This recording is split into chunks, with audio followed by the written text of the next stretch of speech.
Bienvenue à toutes et à tous dans Koué la Fée, le rendez-vous de l'infopays sur Télé Créole. Elles sont deux sœurs jumelles nées sous le signe du Verseau et qui depuis 5 ans poursuivent une carrière sportive de haut niveau, non pas à la baguette, mais avec la raquette. Elles détiennent à leur actif de nombreux titres nationaux et internationaux et à seulement 24 heures de l'Eco Beach Tennis 2015 qui va se tenir du 19 au 22 mars 2015 sur la plage des Brisants à Saint-Gilles-les-Bains. Mathilde et Marie-Ève Waro nous parlent de leur passion pour le beach tennis. On l'a découvert il n'y a pas très longtemps, il y a 4-5 ans à Saint-Pierre. Et puis depuis ce moment-là, on a adhéré à tout ça. Et puis on s'est lancé dans la compétition. Et puis là, on voyage aux 4 coins du monde et puis on essaye de défendre les couleurs de la Réunion et puis de la France dans nos compétitions. Sur le plan national, il y en a de plus en plus. C'est impossible de les compter étant donné que toute structure de sable est susceptible d'être un club de beach tennis. Mais de plus en plus, c'est une activité qui se développe énormément, que ce soit à La Réunion, mais aussi au niveau de la France métropolitaine. Même si on est sous la tutelle de la Fédération de tennis, c'est une activité à part entière et qui tend justement à prendre les caractéristiques d'une activité olympique. Après, voilà, il y a quelques critères auxquels on doit répondre. Les dossiers ont déjà été lancés auprès du ministère. Donc c'est une démarche qui a été faite sur le plan national, qui a été déjà entreprise dans d'autres pays, au Brésil, en Espagne, où l'activité est reconnue comme une activité de haut niveau. Donc voilà, ça fait son bout de chemin, mais dans tous les cas, qu'on ait ce caractère de haut niveau, officiellement ou officieusement, sur le terrain, ça reste un challenge sportif et un challenge de haut niveau. Donc on doit s'y préparer. Voilà, il y a un championnat de France, il y a un championnat d'Europe, championnat du monde par équipe et individuel. Donc c'est une discipline, comme disait Mathilde, à part entière et reconnue au niveau du tennis. Alors on a été championne de France 3 fois, donc en 2011, en 2013 et en 2014. Donc en 2014 on a été 3e au championnat du monde et 4e au championnat d'Europe. Voilà. Et donc oui, on va justement participer aux compétitions cette année, championnat du monde, pour représenter la France, donc dans l'équipe de France. Alors la discipline phare en fait c'est le double, pratiqué donc en double dame, double homme, double mix. Et sur quelques tournois, il y a aussi du simple, mais c'est vraiment très rare. Mais officiellement, on va dire la pratique la plus reconnue, c'est en double. Voilà. Alors l'actualité, c'est qu'en fin de semaine, dès jeudi, il y a un gros tournoi international sur la plage des Brisants, à Saint-Gilles. Les meilleurs mondiaux sont là. Donc gros défi jeudi, puisque c'est un tournoi de mixte, avec nos partenaires champions de la Réunion, Loniel Bertolini et Philippe Vadel. Et puis vendredi, samedi, dimanche, ce sera le double dame qui va commencer. Et puis ben voilà, on va essayer de performer dans une compétition qui nous tient à cœur, puisque c'est celle d'où on vient. Pour l'instant, on est dans les 10 premières mondiales, donc plus les résultats sont corrects, plus on est susceptible de monter au niveau de ce classement.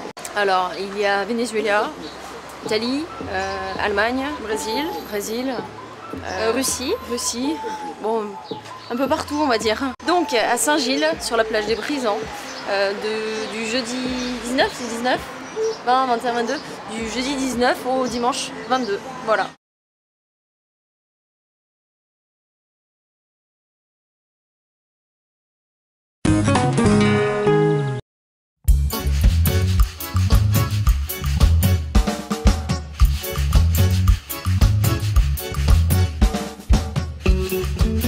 Bon, mon nom c'est Payette Renaud, 232 route du Bel de Lille. On est retraité, c'est Comino, et maintenant c'est Castelvin. Et puis moi, je travaille un petit peu à Thiers, à Orly là-bas. On me l'a revenu, on travaille chez Castel. Et bon, ben, à la retraite, bon, moi l'amusement avec ça. Là, je produis le champignon géranium, et le champignon qui pousse sur le rosa, le géranium rosa. Et donc, c'est ça que est très beau. Et son nom c'est Volvert, comme on a dit tout à l'heure là. Mais elle est très bon. Alors là-dedans, on peut manger en friture, l'omelette, le gros piment, la morue, beaucoup de choses. De la viande, on peut mettre dans beaucoup de choses. Bon, ben moi j'utilise le géranium rosa parce que d'abord, elle a un plus rendement au niveau d'essence. D'abord, on gagne de l'essence. Bon, ça dépend. Le temps aussi, parce qu'en hiver, l'essence rosa, il ne sort pas.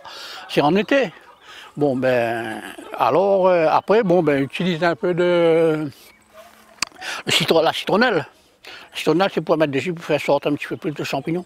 Mais j'ai l'impression que la citronnelle, comme le feuille est bien tassé avec, il garde la chaleur. Et c'est à partir de là que il démarre. Alors la fermentation, et il faut que le tas est au moins à... Le site est au moins à 80-90, sans même un mètre, si c'est pas grave. Mais en principe, moi je me fais comme ça. Le milieu comme ça, là, comme ça. Quand je me fais arriver à peu près à 80 là, dame monte dessus, dame allie un peu, au moins il resserre bien, au moins la chaleur, il fait plus vite. Et on a remarqué qu'il a un meilleur rendement. Il demande aux jeunes aussi de faire un effort, de reprendre la terre, reprendre la pioche, remettre ça au travail. Et il faut faire quelque chose. Parce que pour moi personnellement c'est un avenir.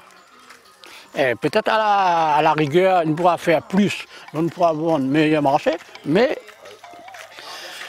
pour l'instant, bon, à l'étude, c'est moi dans le coin, il fait, et puis paraît-il qu'il y a un tampon, il y a quelqu'un qui fait, je ne connais pas, mais après on a la pleurote et compagnie, bon, ça n'a rien à voir avec le champignon volvert, géranium.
Passionné depuis plus de 30 ans par ses origines, l'histoire de sa famille, il arpente les 4 coins de la Réunion à la recherche de l'objet rare. Il y récolte ceux des autres, ceux de sa famille. Il est, pour une grande part, grâce aux objets longtemps dont il est possesseur, un des porteurs de l'histoire de notre pays. Désormais à la recherche d'un local permanent pour la transmission de la mémoire à travers les objets longtemps, Christian Kishnapanaidou répond à nos questions. Bonjour. Bonjour. Est-ce que vous pouvez donner votre nom, prénom, qualité? Christian Kishnapanaidou.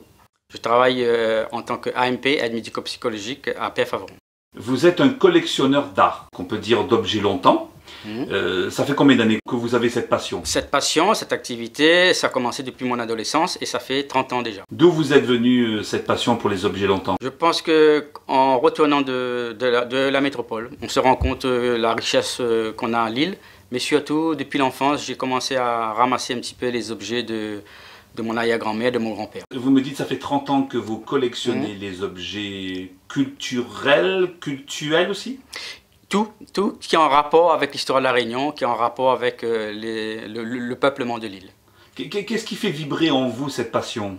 Je pense que ça concerne, cette passion est venue surtout tout ce qui retrace un petit peu mon histoire, mon vécu qui concerne la famille, ce brassage ethnique que j'ai moi-même et que je raconte dans les écoles, comment moi-même il est venu en tant que, non Kishnapanaidou, mais aussi dans ma famille il y avait aussi chinois, malgache, côté maman. Et donc c'est ce côté-là qu'il est très important comme il raconte, c'est le patrimoine immatériel. Qu'est-ce qui vous a marqué le plus dans votre enfance à travers votre vie de famille et surtout les objets qui vous entouraient? C'était mon arrière-grand-mère. Là, mis assise dans un fauteuil pliant et mon arrière-grand-mère était assise là-dedans et il avait un petit banc et il était dit à moi comme ça, viens dire la prière. Ah non, maman pendant la prière. Il y avait son chapelet. Il te raconte à moi ici ses histoires quand il était va sur Mayotte. Parce qu'il y avait beaucoup de Rayonnais parce qu'il travaillait là-bas pour la canne. Et c'est toujours être attiré par les anciens, nos grands mouns. Mais ça va voir aussi mon grand-père à la rivière du Mât. Mon grand-père a travaillé à l'usine de Grand Bois comme chaudronnier. Il a fait aussi un sifflet que il a plus de 30 ans. Et que franchement, c'est là. Mais je pense que c'est là la base, que m'a eu une mission des années après, on a pu comprendre pourquoi on a collectionné ces objets-là. C'est la commencer par là. C'est le respect de ces anciens et en plus que ça, on a travaillé avec les personnes âgées pendant 11 ans. Aujourd'hui, on en a combien d'objets à haut actif? Je pense qu'on en a entre 800 et 900. Peut-être plus parce que pratiquement tous les dimanches, ça va chez la brocante, ils ramènent des objets. Mais gagne aussi des objets que la famille, des personnes qui appellent à moi et qui donnent à moi aussi, hein, parce qu'il est très sensible quand tu vois moi dans les lieux d'exposition. Et donc ces personnes-là, ils donnent à moi des objets. Et ils trouvent aussi des objets sur les trottoirs. Les gens jettent beaucoup de choses. Donc c'est comme ça qu'on a constitué cette collection. Donc là, on est dans un local sur Saint-Denis, dans l'école Damas de Gros-Chaudron. Mon souhait, c'est de pouvoir que les gens, la population dionysienne et rayonnaise, puissent voir ces objets. Et on n'a pas la possibilité de faire venir les personnes dans ce local. Donc ce serait vraiment un appel, comme il fait justement à la collectivité, hein, la collectivité de Saint-Denis, de dire aussi, voilà, ce serait bien que ces objets puissent vraiment être à un endroit, dans une salle, dans un local d'exposition, pour que les gens puissent en profiter, surtout aussi les scolaires et bien sûr la population en général. Vous dites, où il y en a plus de 800 à 1000 objets. Est-ce qu'il y en a 2 ou 3 que vraiment c'est de bonnes favoris et pourquoi? C'est les fiers d'esclaves que les larves. C'est des fiers d'esclaves comme ça, hein, voilà. L'autre modèle aussi comme ça. Voilà, on en a des modèles comme ça, les très rares. Moi-même, moi les point du tout, mais je retrouve moi vraiment avec pas mal, au moins 8 à 10 fiers d'esclaves, que a été utilisé pour les films. Bientôt avec Laurent Médéa qui va tourner le film L'esclave de Furcy dans les musées à Nantes et sur Paris. Et donc il retrouve ce genre de modèle justement avec des clés. Hein. Donc c'est là il voit que vraiment il est abîmé, hein, et avec le temps, l'usure. Et donc voilà, donc c'est des fers qui datent d'époque. En tant que collectionneur, je recherche l'objet, je me demande toujours où ça, ils sortent les fers. Il y a beaucoup de personnes qui la retrouvent ça dans les champs de Cannes ou autre. Et après c'est un réseau aussi entre collectionneurs, entre nous, nous arrivons à avoir tant d'objets que les très rares.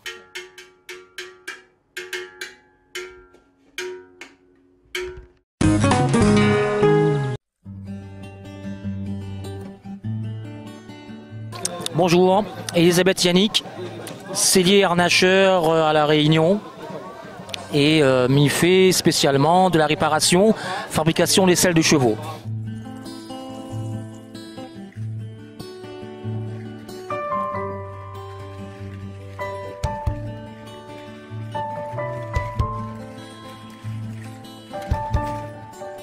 Mon parcours était un peu long, mais ça vaut le coup. À 15 ans et demi, cordonnier. À 22 ans, maroquinier. Puis maroquinier sellier. À la sortie de ça, un brevet technique industrie du cuir. Donc et après, la partie directement vers les chevaux parce que c'est le cuir qui l'attire à moi vers les chevaux. Ça fait depuis le mai cette année que la rouvre mon entreprise. Et elle est vraiment intéressant parce que il y a autant de clubs hippiques à La Réunion et aussi il y a une demande de réparation. Mon but c'est surtout de faire favoriser mon métier et de transmettre mon métier aux jeunes. C'est ça mon but et j'espère qu'avec le partenaire de la conseil général, conseil régional, de pouvoir m'aider pour faire une formation, des préformations pour les jeunes. Elle était tellement belle, dans le temps la mon cœur, des bacs forts en graines. Oui, mais je pense que c'est un métier d'avenir parce que pour le futur, on va revenir en arrière, on va repartir vers l'attelage, l'agriculture de l'attelage. Si on repart après la Deuxième Guerre mondiale, on utilisait les chevaux pour faire de l'agriculture. Alors c'est bio, il n'y a pas d'essence, il n'y a rien à gaspiller, sauf simplement qu'on fait entretenir les chevaux. C'est ainsi que se termine l'édition de ce jour de Koué la Fée. Merci de l'avoir suivi et rendez-vous demain soir à 18h45 sur Télécréole.